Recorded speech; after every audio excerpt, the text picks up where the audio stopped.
ಪೀಳಿಗೆಯ ಪ್ರೀತಿಯ ಮಳಿಗೆ GL ಆಚಾರ್ಯ ಜುವೆಲ್ಲರ್ಸ್.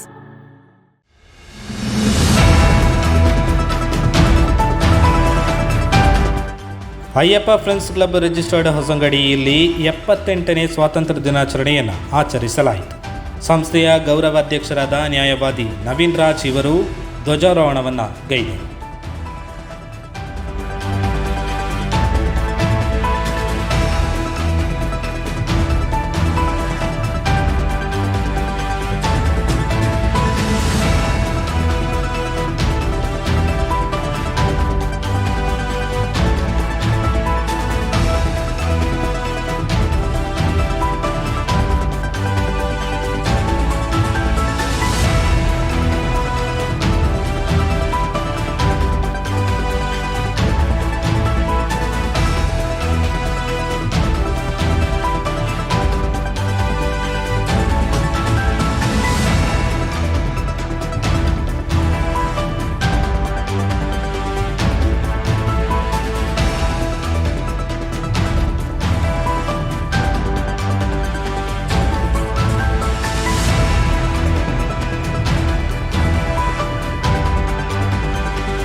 ಧ್ವನಿ ಮೀಡಿಯಾ, ನಿಮ್ಮ ಧ್ವನಿಗೆ ನಮ್ಮ ಧ್ವನಿ.